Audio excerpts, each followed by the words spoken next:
哎呦，我的亲妹妹呀，你这怎么挑了这么个地方？好吃啊！来了。哎，谢谢老板。慢用。尝尝尝尝。哎，汤来了。谢谢老板。谢谢。慢用。哎，食材也蛮新鲜的。是不是？这量大，每天那么多客人呢，东西当然新鲜了。但是你不觉得有点挤吗？挤是挤了点，但是因为价廉物美啊，这一份饭5块钱，还送个汤，能不排长队吗？你是神仙日子栽腻了，想尝一尝人间的烟火是不是？你说这一家小店，一天的流水毛利率是多少？跟你清华老公待着，脑子是不是坏掉了？吃个饭还要做题啊？算算。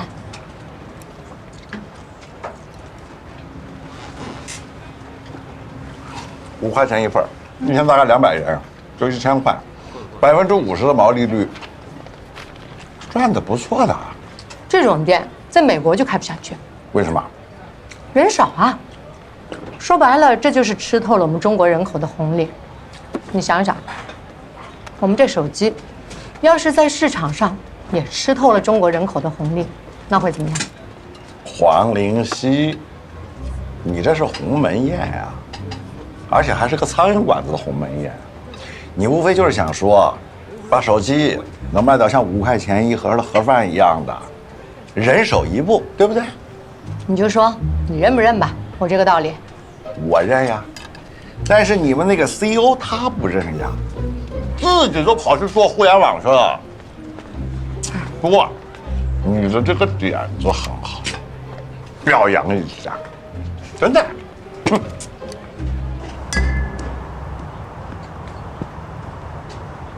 金总，张总到了。哦，等一下，我再打两个。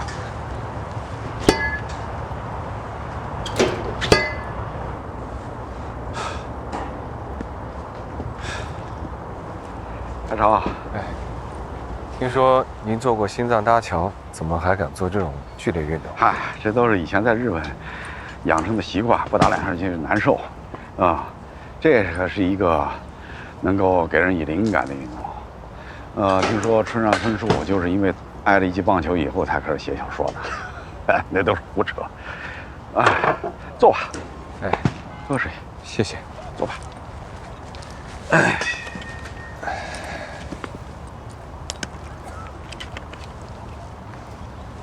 海潮，你来找我，我很惊讶。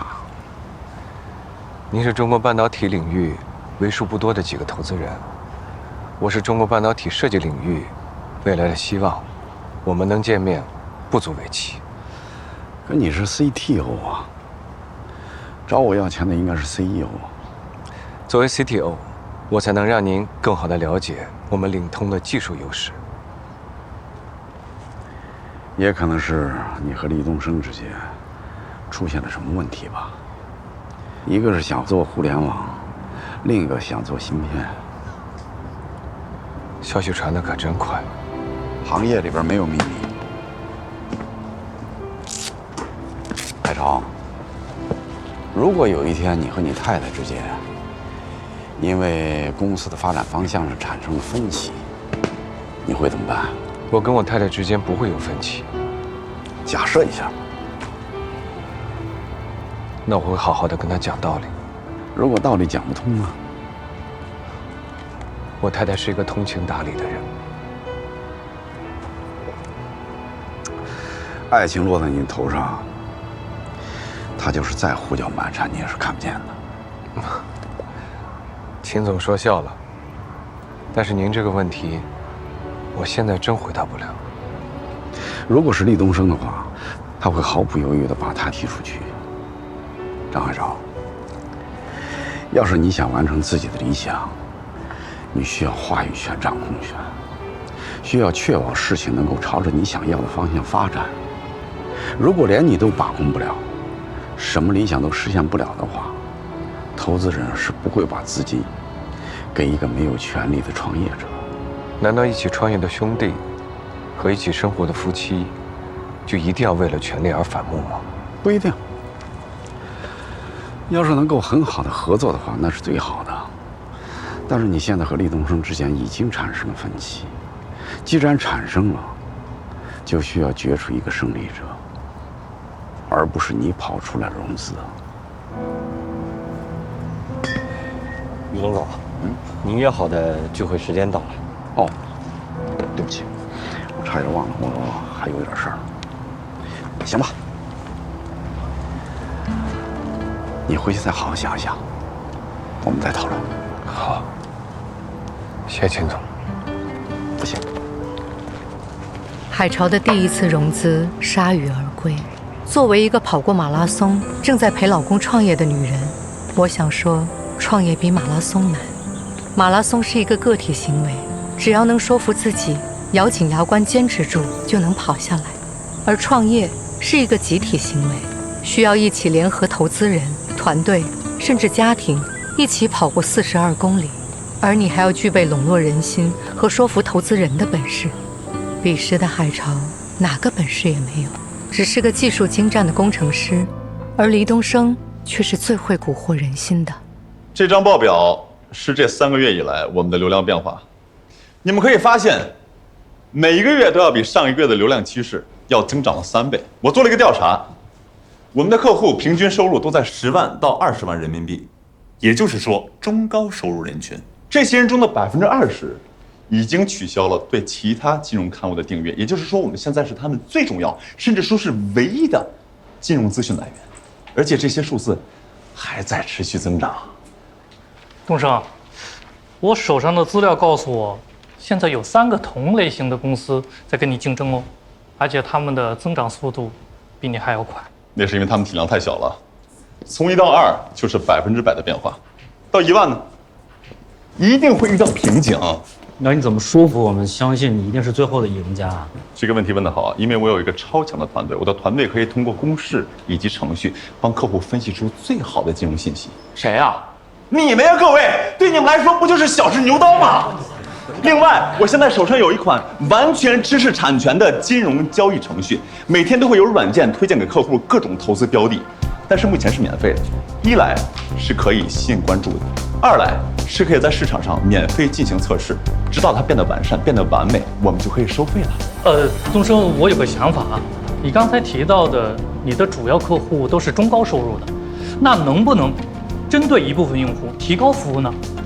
比如说，1对1啊，点对点啊，我觉得这样是会很有吸引力的。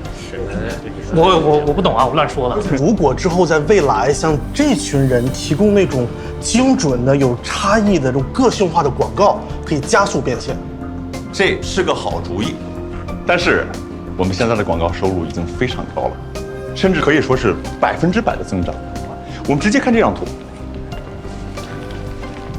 这是传统金融报纸和我们的比对，你们可以看一看未来的趋势。各位还看不懂吗？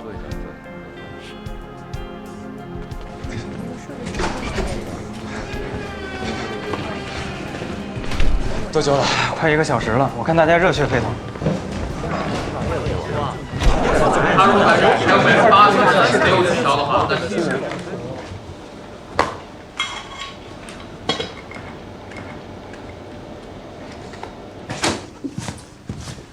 我这边融资还没有结束，你倒是直接把互联网开到公司里来了。哎呀，肖太太看到网站被告很着急，我当然要和大家解释一下了。那大家很爱听，我越说越起劲儿，没办法。我们之间有过约定，我要是融资成功，你就取消互联网。哦，你成功了吗？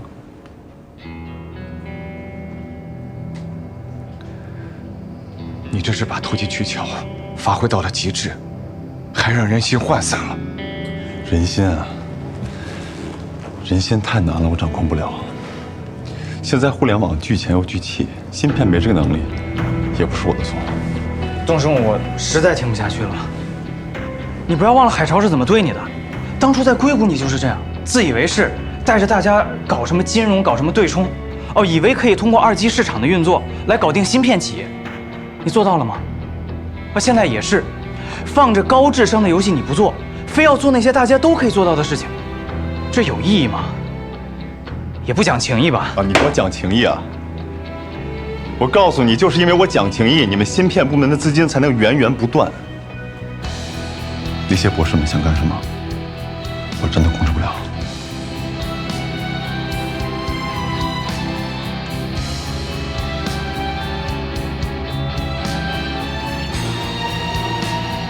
说的没错。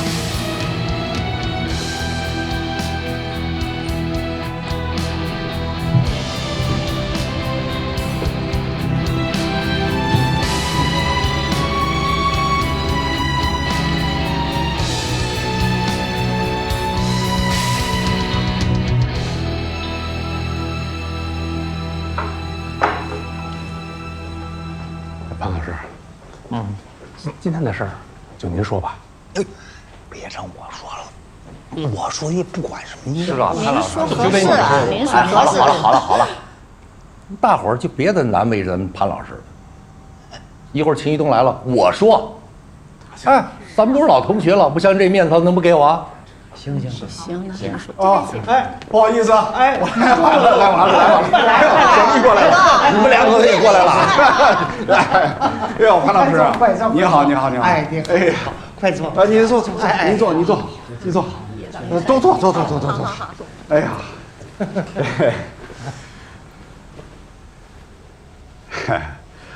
潘老师啊，您最近身体挺好的吧？啊，挺好的。潘老师身体挺好的，可是他老伴儿啊，最近有病住院了。啊？不是什么病啊？我怎么没听说啊？你个大忙人，你到哪儿听说去？于东啊，这些老同学有些你都不认识了吧？不是他们我都认识，就这二位变化有点大啊。那我给你介绍。啊，好。老张国权，过去在班里坐你后边那个，现在儿子准备结婚，正张罗着买房子呢。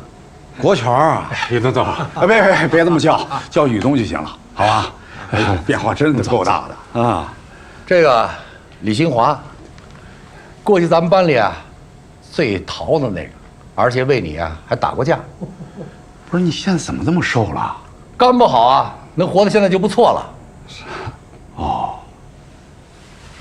你好，坐。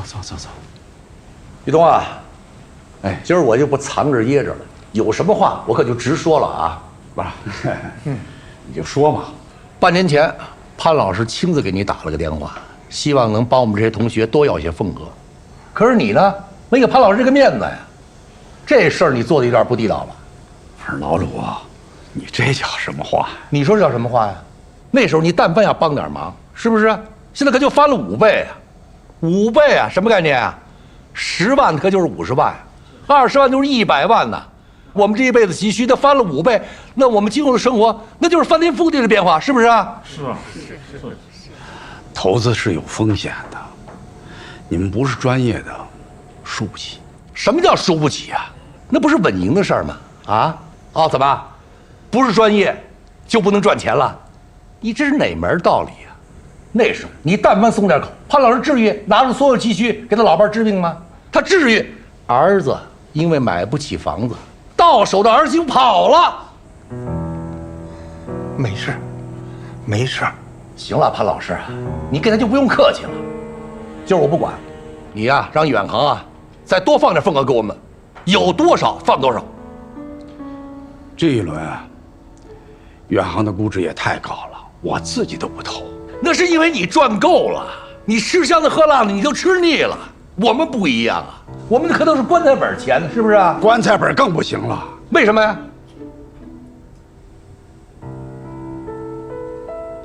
会出大事儿。出什么大事儿啊？老鲁，别说。行，你别说话。怎么了？你不治肝了？要真出大事儿，你这老狐狸你早跑了。我们呀已经投了不少，我们就想再多投点，对不对？对。你们都投了？是啊，投了，都投了。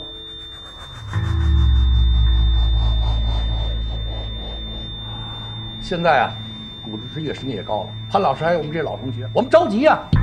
听说以后啊上市能翻10倍、20倍呢。老鲁，算了，咱们少说2句吧。哎呀，大家都别着急，听宇东总说吧。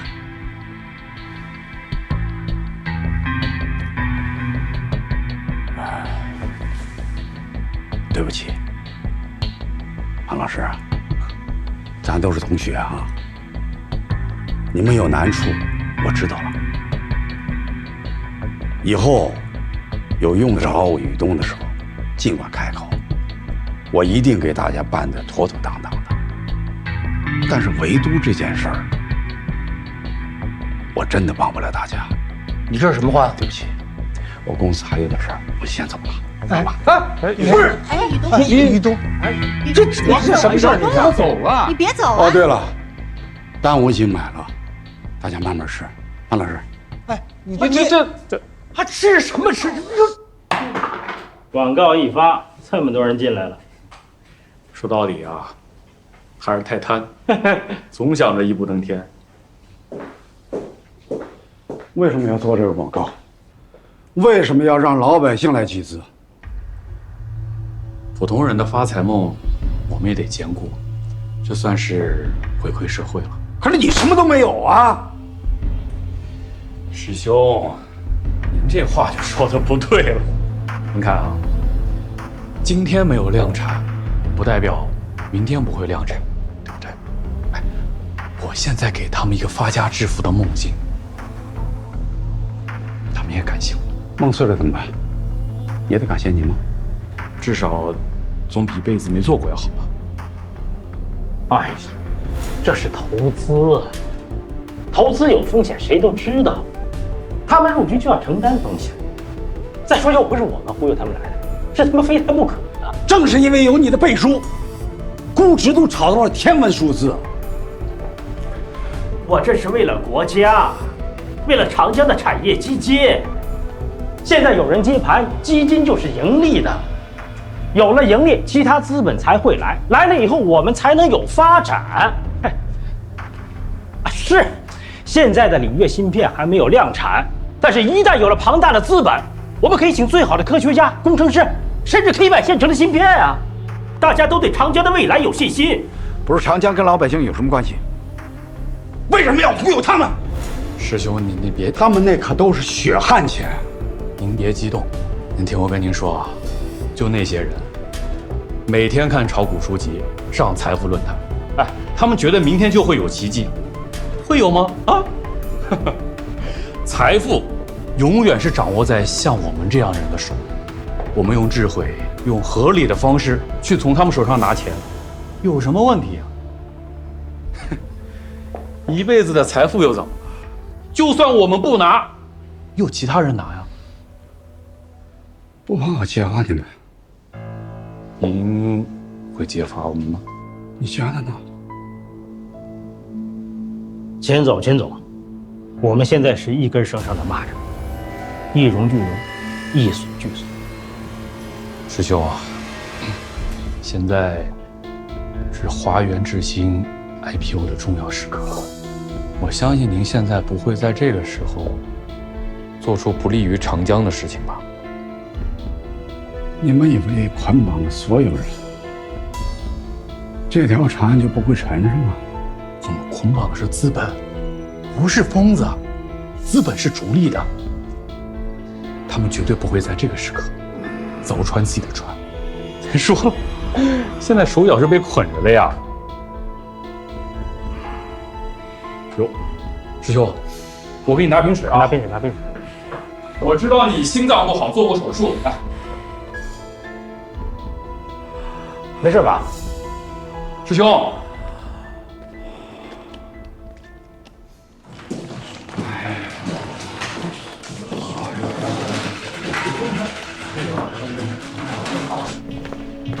我知道，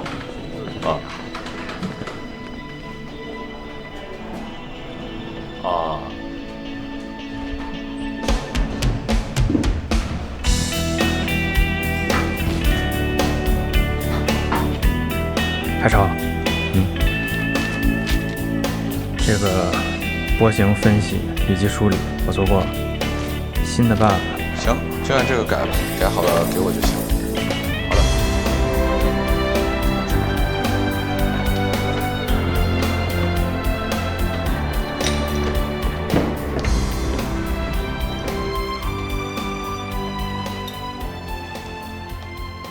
别说他们，其实刚开始我也觉得东升要做互联网公司这个点子不错，能解燃眉之急。我没有要怪大家的意思，我只是在想，怎么能让人心所向，重新爱上做芯片。搞得你跟没人似的。没办法，得画饼啊，得让大家重燃激情啊。我去，忙你的。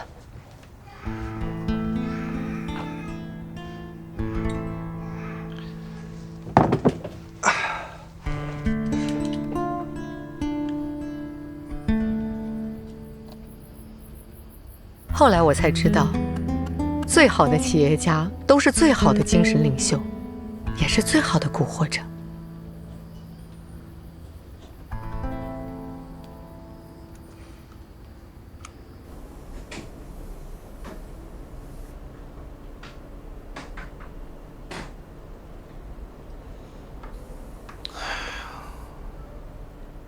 把我们都叫过来，是不是想说我们最近不太上心啊？啊？还不够上心吗？啊，昨天我跟杰森干到几点？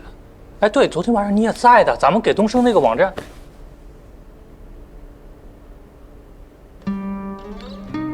对不起啊，我先跟大家道个歉。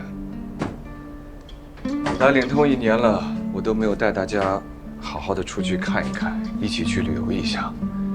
其实祖国的大好河山呀，我们真的应该一起去逛一逛。我是在北京上的大学，在座的诸位应该有很多也是北京上的大学，对吧？啊，所以应该对北京有很深厚的感情。我们这些理工男呀，真的应该好好的逛一逛北京的这些个景点。大学的时候都在学习，女朋友都没有逛。我也没有女朋友啊，但是我还是一个人去了很多的景点。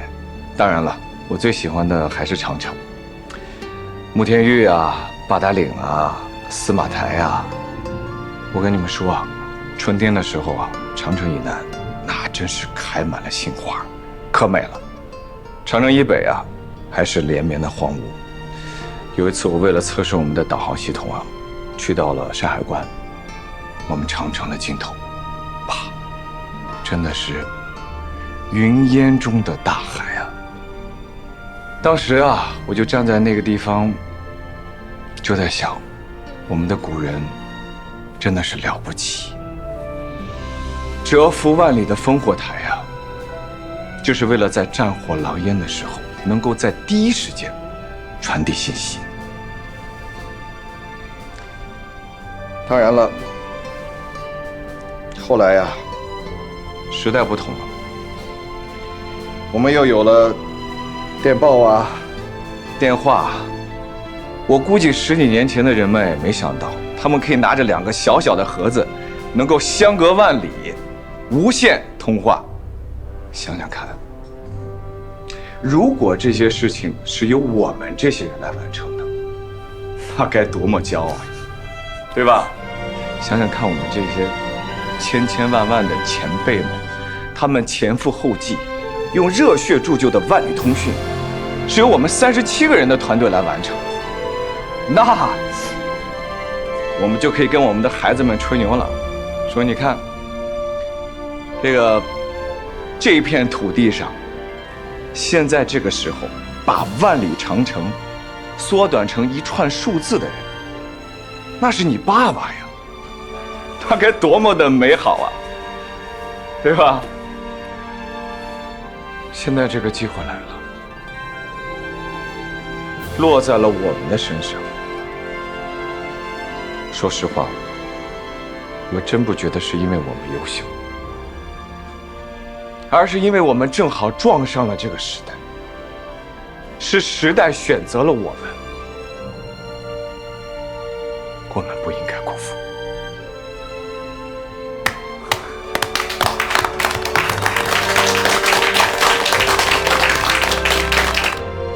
I read the report, and a major part of your expenditures for the chip division. Last time, You told us that you would eliminate this division, and yet all you've done is cut its budget. Is this division to exist in the long run? I've already suggested he cut it, but General Manager Lee insisted on keeping it in. Well, I'd like to raise 2 examples. First, everyone knows that Nintendo is the leader of game industry, but they don't know that their original product was cars. Even today, they keep producing cars. Second, Lamborghini racing cars is very famous, but actually, they are made tractors. Like Nintendo, they are still making tractors. Today, the internet is our bread and butter, but our company started with chips, so we won't give up. Well then, we'll have much more stringent requirements for the speed of your development.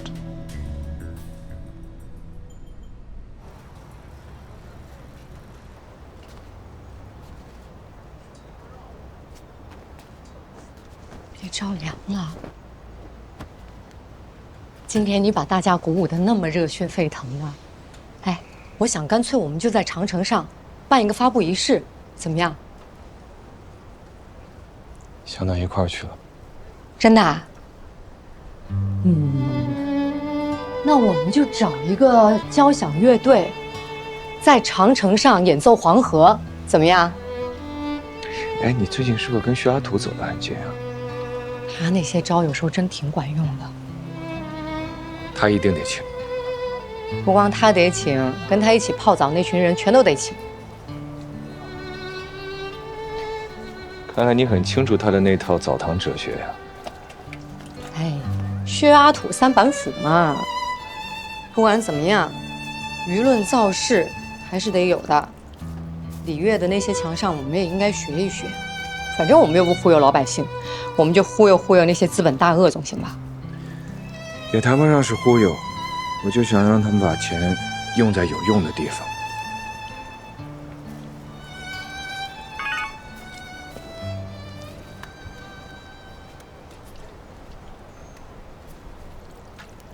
谁呀？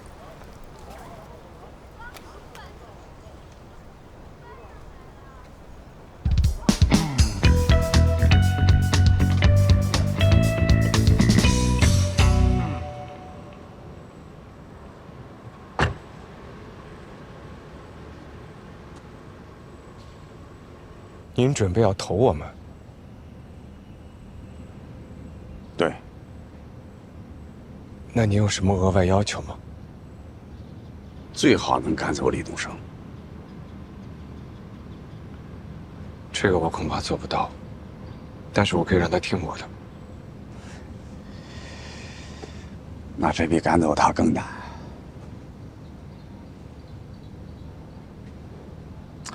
技术为导向的公司里啊，有时候 CTO 比 CEO 更重要。你和布莱恩 TF 就很说明这个道理。失去你以后，他经过了一段很艰难的日子。所以好的 CTO 啊，是可以改变科技公司的命运的。你就是这样一个人才。既然我是这样一个人才，您为何还很犹豫呢？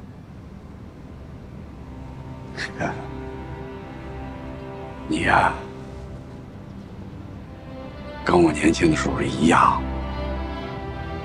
做事心不够狠。一个企业家做事如果心不够狠的话，他是走不远的。我最近看到你和李东升之间因为互联网还是半导体争来争去，我觉得可笑。如果说我有你这样的技术，是绝不会让别人做 CEO 来约束我、拿捏我的。可是我只想潜心研究技术，结果呢？你会花费更多的时间来跟所谓的兄弟交流，对吗？他比我更适合当 CEO。哎呀，你真是够固执的。没事儿，秦总，这个事情可以等到我们的芯片在长城做完测试之后，我们再讨论。好吧，你要做测试，我可以找到中国最顶尖的专家组，跟你进行测试，我会找到所有的媒体跟你进行宣传。您是还有什么其他想法吗？中国的通信芯片企业应该补片就弊。您是想要？如果这个毒瘤不去干净，你是没有明天的。那可是要引起轩然大波的。我仔细考虑过了，现在是最好的时机。华源之心马上就要 IPO 了，资本市场非常乐观，再加上你的长城测试，如果能成功的话，我们就拥有了一家通讯芯片企业。就算之前那家失败了，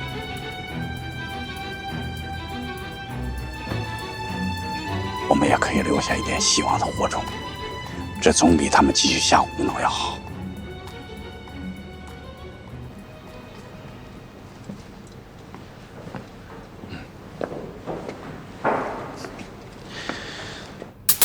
这大师兄最近挺有意思的，照顾完我们两个，又去找海潮了。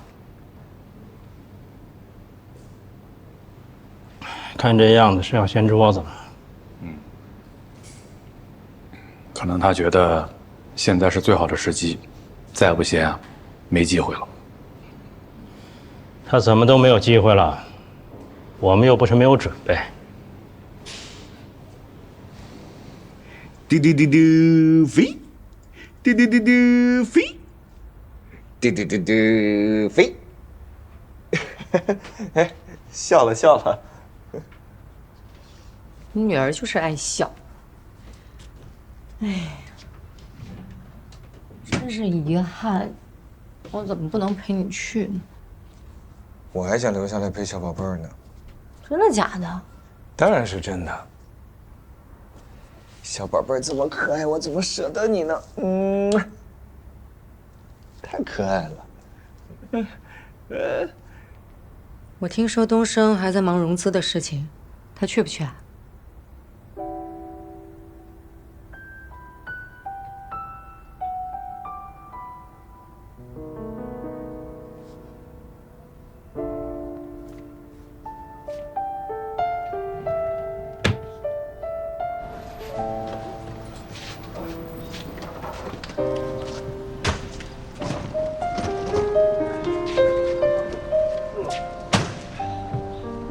海潮，不要等了，上车吧。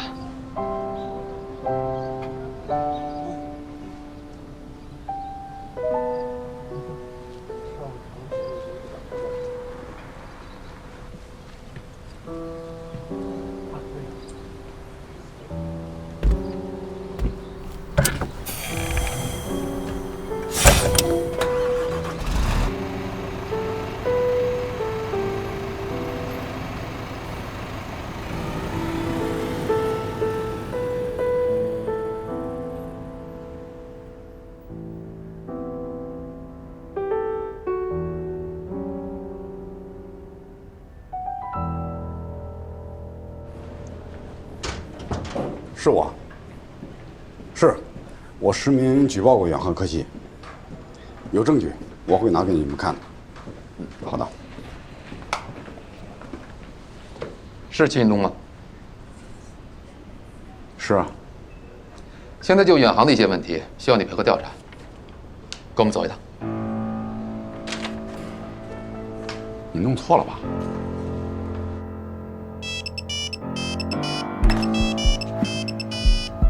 喂，林夕，快帮个忙，东哥出事儿了！什么？妹妹，拜托呀，你快一点啊！好啦，我也真是没想到，怎么会这样啊？远航做假芯片被抓起来了，居然是揭发他们的秦总。有些利益群体是碰不得的。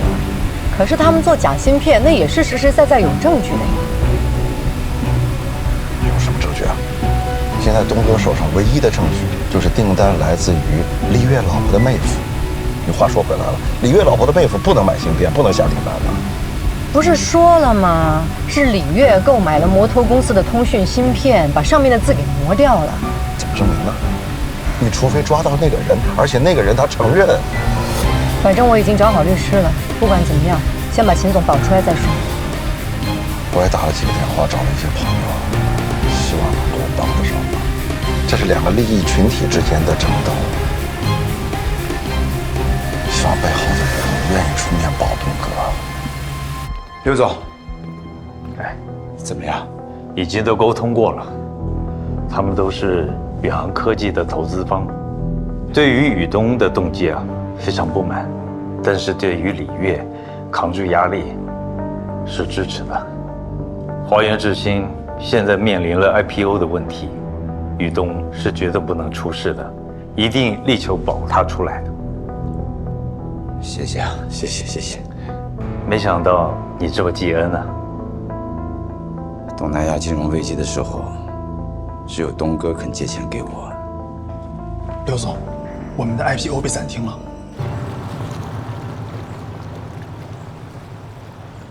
秦总，没事吧？林夕啊，你也过来了。高处长，什么情况啊？最近这几天只能待在自己家里了，随时配合调查，并且要求秦总回避与远航有关的一切事务。投资还投资出牢饭来了。老土哥，要不我们先走吧？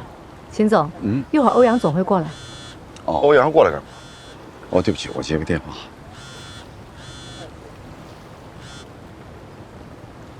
喂，华源智新的 IPO 被停止了啊？为什么？被起诉了，因为侵犯专利。怎么会是这样呢？我也不清楚正准备开会呢。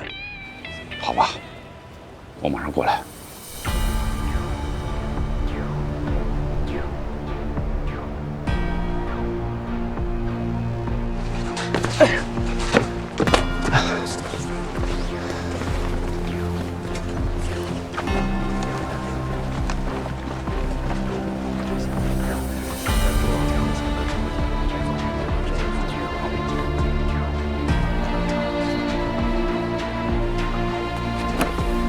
开始吧。海潮，你快过来看！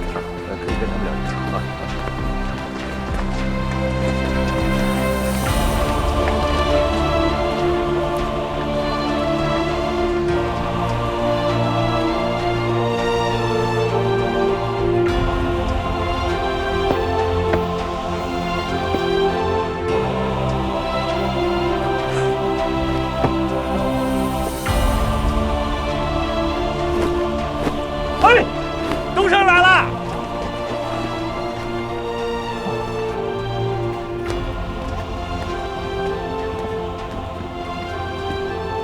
我就知道你舍不得我。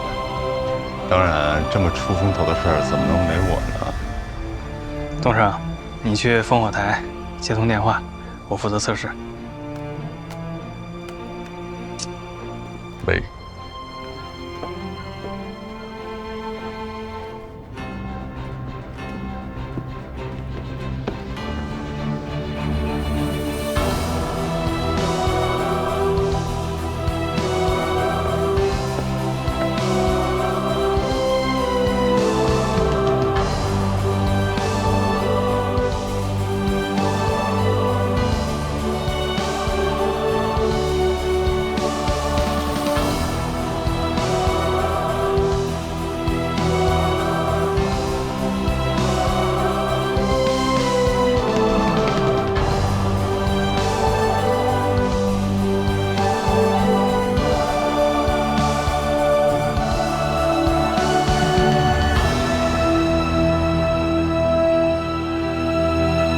晶片代工厂，全世界也没有几家。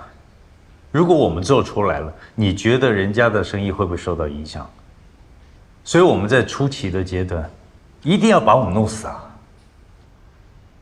那这个专利官司你觉得你打赢吗？100%的打赢，确实没把握。涉及的部门实在是太多了，一定会有很多专利强的问题，对手就是知道这件事情，所以才对我们这么做。华源智新说好了今年上市，他怎么就被告了呢？你到底行不行？不行可以换人。什么？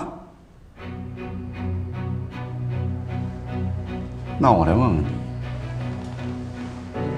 在他到来之前，有谁在国内建成过8英寸的生产线？有吗？可是他不能让股东退出，又不能让投资人赚钱，那我们在这干嘛？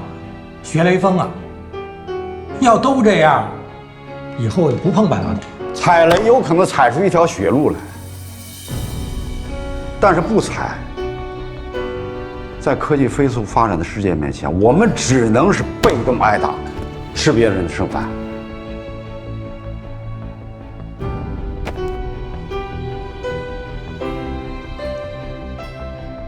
我秦玉东从日本回来的时候，就下定了决心，一定要做芯片，做中国芯片。